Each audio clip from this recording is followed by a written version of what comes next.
Halo semuanya, di video kali ini kita akan belajar mengenai materi cahaya dan pada kali ini yang akan kita pelajari yaitu sifat-sifat cahaya, pembiasan, dan pemantulan cahaya. Oke, kalau begitu kita langsung saja ke materinya. Cahaya. Cahaya itu adalah salah satu bentuk energi yang dipancarkan benda pada kondisi tertentu. Cahaya juga merupakan gelombang elektromagnetik, artinya gelombang yang tidak memerlukan medium untuk merambat dengan rentang panjang gelombang antara 400 sampai 600 atau 700 nanometer ya. Di mana 1 nanometer itu sama dengan 10 pangkat minus 9 meter. Jadi panjang gelombang itu sangat pendek. Cahaya itu merambat dengan kecepatan 3 kali 10 pangkat 8 meter per sekon. Artinya cepat rambatnya itu sungguh sangat cepat ya, kecepatan cahaya. Dan cahaya ini merupakan gelombang elektromagnetik yang dapat dilihat oleh mata manusia. Mengapa? Karena ada visible spektrum dari panjang gelombang cahaya antara 400 sampai 700 nanometer itu mata manusia bisa menerjemahkan sebagai warna-warna yang dapat dilihat oleh mata manusia. Sumber cahaya kita semua sudah tahu, terutama itu dari matahari, kemudian bisa juga dari bintang, dan matahari itu juga merupakan salah satu bintang ya. Artinya benda-benda langit yang bisa memancarkan cahaya sendiri atau punya sumber cahaya sendiri.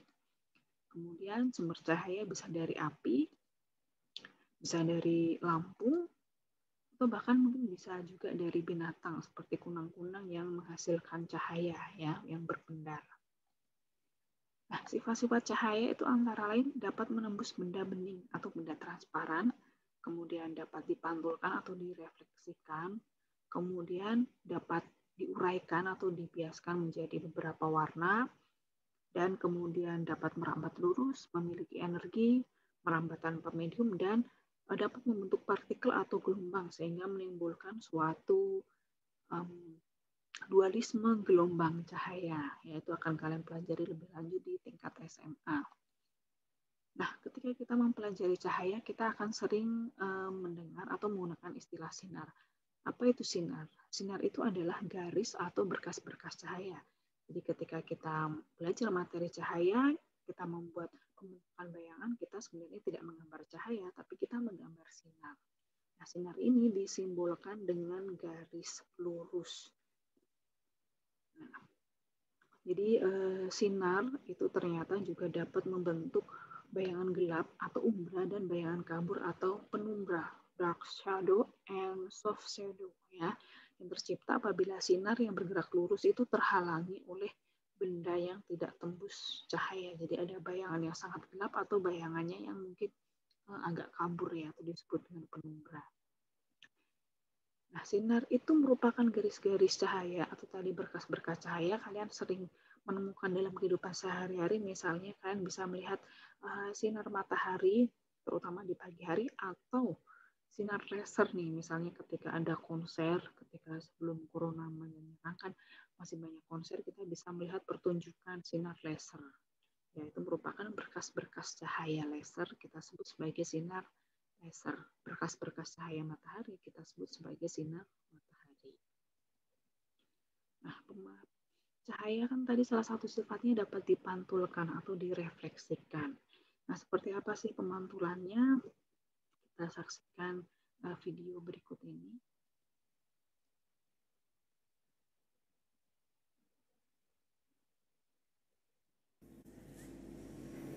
Oke, ini ada sinar laser yang diarahkan ke cermin datar. Kemudian sinar laser ini digeser sampai ke sudut tertentu. Ini sudutnya 0, 10, sampai ke sudut 20 nih, masih terus berjalan. Oke, kita lihat ternyata sinar ini betul dipantulkan ya. Oke, kita stop sampai di sudut 30 ya. Jadi kita lihat ini ada sinar yang datang. Oke, ini ada sinar yang datang. Oke, sinar yang datang, ini kita lihat di sini 30, berarti ini membentuk sudut 30 derajat. Oke, kemudian ini sinar yang dipantulkan, ternyata kita lihat di sini angkanya juga sama membentuk sudut 30 derajat. Ini namanya pemantauan cahaya. Jadi dalam menggambarkannya, untuk menggambar diagram pemantulan cahaya, kita memerlukan bidang pemantul. Nah, bidang pemantul di sini apa? Di sini kita menggunakan tadi cermin datar ya. Yang digunakan di sini adalah cermin datar. Kemudian kita membuat garis normal. Garis normal itu apa sih? Garis yang tegak lurus dengan bidang pemantul. Biasanya disamakan dengan garis putus-putus. Kemudian kita gambarkan sinar datangnya, tanda panah ke arah bidang pemantul karena dia datang. Kemudian membentuk sudut. Sudutnya dihitung dari garis normal. Sinar yang in, yang masuk. Ya. Kemudian dipantulkan, berarti kita buat tanda panah memantul keluar, berarti menjauhi bidang pemantul. Ini adalah sudut R atau refleksi pemantulan ya. Oke, refleksi. Nah, sudut datang itu sama dengan sudut pantul, sehingga kalau di percobaan tadi sudut datangnya 30, maka otomatis sudut pantulnya juga sama, yaitu 30 derajat. Itu tentang pemantulan cahaya. Hukum pemantulan cahaya atau sinar. Sinar datang, sinar pantul, dan garis normal berada pada bidang datar yang sama. Sudut sinar datang itu akan sama dengan sudut sinar pantul. Dan garis normal itu tadi adalah garis yang tegak lurus pada permukaan pantul. Jadi sekali lagi permukaan pantulnya berupa cermin yang datar. Kemudian kita membuat garis normal dulu, garis yang tegak lurus. Nah, kemudian sinar yang datang. Jangan lupa diberi tanda panah. Nah, kemudian kita mengukur sudut sinar datang, sinar yang in, itu terhadap garis normal. Kemudian sinarnya dipantulkan, ya, diberikan tanda panah keluar. Nah, ini kita membuat sudut R, refleksi, yang besarnya itu sama. Jadi kalau sudut datangnya misalnya 45 derajat, maka sudut pantulnya juga otomatis akan sama 45 derajat. Ingat, sudut sinar diukur terhadap garis normal. Sudut sinar pada cermin datar. Ini ada contoh latihan soal yang berkaitan dengan besaran sudut sinar pada cermin datar. Ya. Atau sinar pantul sudut datang ataupun sudut pantul. Jadi misalnya ini yang kuning ini adalah cermin datar yang disusun sedemikian rupa. Nah, berapakah sudut yang terlibat di dalam pemantulan ini? Oke, kita jangan lupa ya, garis putus-putus itu adalah garis normal ya. Dan kita lihat ini sinar masuk. Berarti ini adalah I, sudut I sama dengan sinar pantul ya. Atau R, refleksi 30 derajat, berarti sinar pantulnya juga sama 30 derajat. Nah, karena sinar pantul itu mengenai cermin datar yang lain, maka otomatis ini akan menjadi sinar datang. Ya, akan muncul lagi ini menjadi I, sudut sinar datang. Dan nanti akan dipantulkan, sinarnya akan keluar, maka di sini akan membentuk sudut R, refleksi yang kedua. Lalu besarnya berapa? Nah, kita bisa hitung di sini.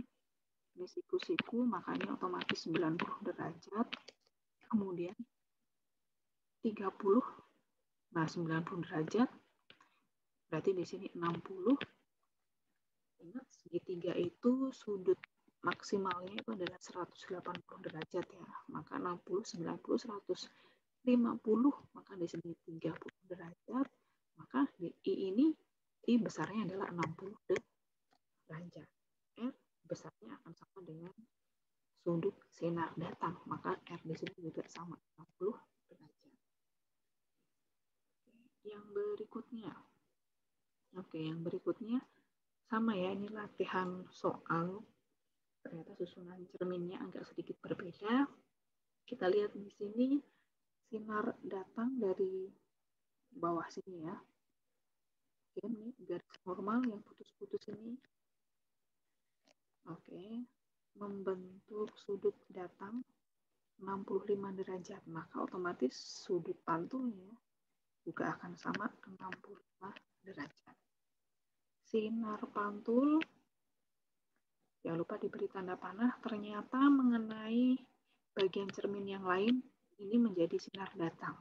Terhadap garis normal kedua, dia akan membentuk sudut I atau sinar datang. Ya. Ingat, segitiga jumlah sudutnya maksimal 180 derajat. Di sini sudah ada 100 derajat. Kemudian 65, karena siku-siku 90, maka di sini sisa sudutnya adalah 25 derajat.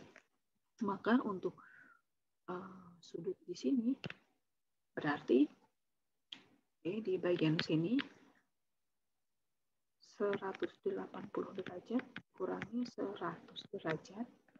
Ini plus 25 derajat. Ini ya. 180 derajat dikurangi 125 derajat. Hasilnya adalah 55 derajat. Berarti di bagian sini 55 derajat. Karena ini seharusnya sudut siku-siku, maka 55. Kalau 90 derajat, ini sisanya adalah 35 derajat. Maka R-nya atau sudut sinar pantulnya itu adalah 35 derajat. Oke, jadi jawabannya itu adalah 65 derajat dan 35 derajat untuk R1 dan R2.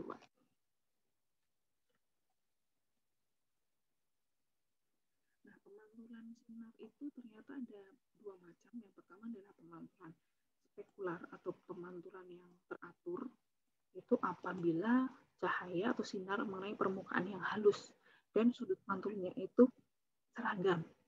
Contohnya adalah pemantulan sinar pada cermin. Bisa kita lihat misalnya di spion mobil. Kenapa kok cahaya atau sinar dari kendaraan lain ketika dipantulkan di kaca spion itu tampak menyilaukan? Karena pemantulannya itu pemantulan yang halus ya, pemantulan yang spekular, teratur. Ya, jadi sinar datang sama dengan sinar pantul. Jadi akan cenderung silau. Berikutnya, pemantulan difus atau pemantulan baur itu terjadi apabila cahaya mengenai permukaan yang kasar. Jadi sinar yang dipantulkan akan terhambur ke segala arah dan tidak seragam. Ya, jadi sebenarnya ketika semua benda itu terkena cahaya itu pasti akan memantulkan cahaya atau memantulkan sinar sehingga sinar itu diterima oleh mata pengamat dan kemudian akhirnya pengamat bisa menerjemahkan pantulan tersebut sebagai benda-benda. Oke. Lalu bagaimana sih kita bisa melihat warna-warna? Jadi tadi disampaikan bahwa cahaya itu merupakan salah satu panjang gelombang dan sifatnya bisa dipantulkan. Ketika kita melihat sebuah benda yang berwarna merah, maka apa artinya? Artinya ada panjang gelombang tertentu yang masuk ke mata. Nah, panjang gelombang ini berarti berkaitan dengan warna apa? Kalau kita lihat di sini ada binatang serangga berwarna merah. Kenapa mata bisa melihat merah? Karena ternyata di sini adalah sinar dengan panjang gelombang yang sesuai untuk warna merah itu yang dipantulkan dan diterima oleh mata. Sementara warna yang lain itu diserap. Ya, diserap oleh benda. Sehingga sama apabila kita bisa melihat warna merah, artinya apa? Artinya yang dipantulkan ke mata ya hanya warna merah. Lalu bagaimana dengan warna putih? Warna putih itu ternyata semua spektrum gelombang itu dipantulkan oleh benda tersebut sehingga mata akan menerjemahkan sebagai warna putih. Lalu bagaimana dengan warna yang hitam atau gelap? Ternyata itu akibat dari gelombang tersebut, gelombang cahaya tersebut itu seluruhnya diserap atau diserap oleh benda sehingga mata tidak menerima pantulan cahaya atau pantulan gelombang, maka mata menerjemahkan sebagai benda yang berwarna gelap atau hitam. adalah terkait dengan pembiasan cahaya. Ketika bicara pembiasan cahaya, maka kita membicarakan kaitannya dengan kecepatan cahaya atau kecepatan cepat rambat cahaya di dalam ruangan tertentu, medium tertentu. Ini adalah salah satu contoh peristiwa pembiasan cahaya. Jadi seolah-olah pensil akan berbeda ukuran dan seolah-olah patah terdapat dimasukkan ke dalam gelas yang berisi air. Ya, jadi ini sudah mengalami beberapa pembiasan. Yang pertama itu adalah di bagian udara, bagian air, dan kita ingat ini adalah gelas. Gelas juga merupakan medium tertentu ya. Kemudian contoh pembiasan yang lain adalah pada cahaya putih yang dilewatkan ke kaca prisma. Ternyata bisa diuraikan atau dihasilkan beberapa warna-warna tertentu. Nah, untuk mempelajari pembiasan cahaya, jadi apa sih kaitannya? Pembiasan itu terjadi akibat perubahan cepat rambat cahaya pada medium yang berbeda. Oleh karena itu nanti kita akan mengenal indeks bias. Ada tabel mengenai beberapa indeks bias suatu medium. Jadi di sini ada medium hampa, udara hampa, dan juga udara pada STP. STP itu maksudnya standar temperature and pressure. Jadi standarnya itu adalah suhunya adalah 0 derajat Celcius atau 273 Kelvin dengan tekanan 1 atm. Nah, itu kondisi STP ya. Kita lihat di sini ada keterangan N sama dengan C per V. C itu apa? C itu adalah cepat rambat cahaya di ruang hampa yang besarnya adalah 3 kali 10 pangkat 8 meter per sekund, dan V itu adalah cepat rambat cahaya di medium tertentu.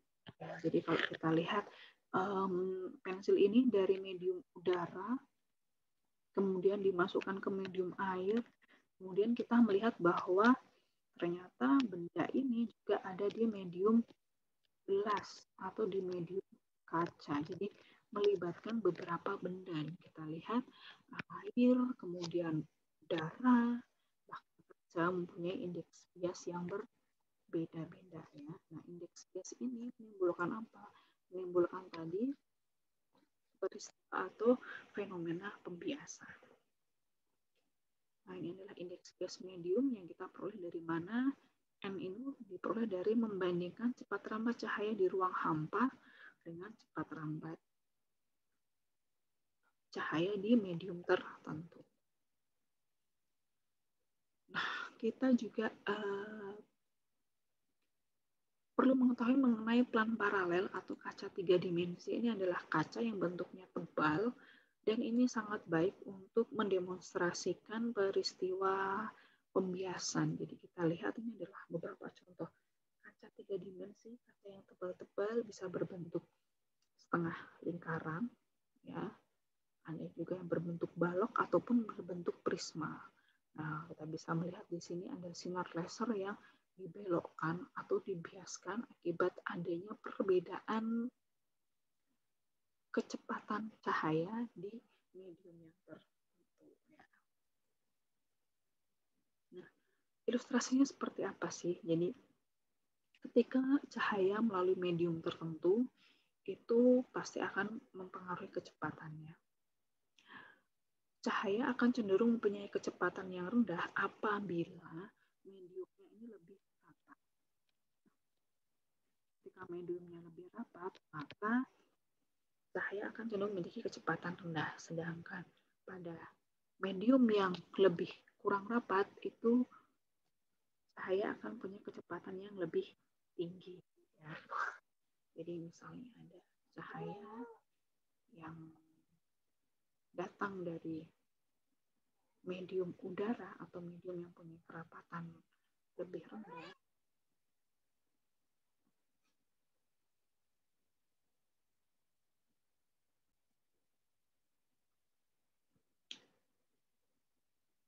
pada kecepatan yang lebih tinggi, kita lihat cahayanya datang, membentuk sudut datang, kemudian masuk ke medium yang mempunyai medium rapat, kecepatan cahaya akan menjadi lebih rendah sehingga cahaya akan dibelokkan atau seakan-akan dibelokkan memiliki sudut bias yang kecil. Sedangkan apabila cahaya datang dari medium yang rapat akan memiliki kecepatan yang lebih rendah, kemudian keluar atau menuju ke medium yang kurang rapat sehingga mediumnya memiliki kecepatan yang lebih tinggi, maka cahaya juga akan dibelokkan lebih besar sehingga sudut biasnya akan menjadi lebih besar. Jadi intinya pembiasan cahaya terjadi karena perbedaan cepat lambat cahaya pada medium yang tertentu. Nah, ini adalah contoh dari peristiwa pembiasan dalam kehidupan sehari-hari. Misalnya ada pelatih dengan perenang atau dengan diver. Kita lihat kalau pelatih melihat bahwa diver seakan-akan sedang menyelam di tempat yang lebih rendah, padahal diver posisi sebenarnya jauh lebih dalam. Tapi sebaliknya, ketika diver melihat pelatihnya, menurut diver posisi pelatih ada di tempat yang agak lebih tinggi, padahal ternyata posisi pelatih itu ada di posisi yang lebih rendah. Sama juga halnya seperti ketika kita misalnya melihat ikan di kolam. Seakan-akan ikan tersebut jaraknya dekat dengan kolam, dekat dengan permukaan, tapi ternyata ikan tersebut posisinya ada jauh lebih dalam daripada permukaan, sehingga yang kita lihat posisi ikan sebenarnya ketika yang kita lihat itu adalah posisi kedalaman semua, bukan kedalaman sebenarnya dari ikan. Yang kita lihat seakan-akan ikan lebih dekat dengan permukaan, ternyata ikan tersebut itu berada lebih dalam dari permukaan. Ini adalah contoh dari diagram pembiasan ya, misalnya pembiasan pada plan paralel ya yang berbentuk balok. Nah, kita lihat dari medium udara, misalnya di sini, misalnya dari medium udara masuk ke medium kaca, kemudian keluar lagi medium udara. Di medium yang kurang rapat ke medium yang rapat. Maka di sini V-nya akan berkurang. Ya. Sehingga nanti terhadap garis formal itu akan dibiaskan. Ya, bentuk sudut bias yang pertama. Ya, kemudian ketika akan keluar dari medium kaca ke medium udara, ternyata cahaya juga dibiaskan lagi. Jadi ternyata di sini terjadi 2 kali peristiwa pembiasan. Kenapa? Karena mediumnya udara ke medium kaca, dari medium kaca kembali lagi ke medium udara, mengalami 2 kali pembiasan, 2 kali pembelokan sinar atau pembelokan cahaya. Nah, sampai di sini materi kita. Nanti di video berikutnya kita akan lanjutkan dengan materi pada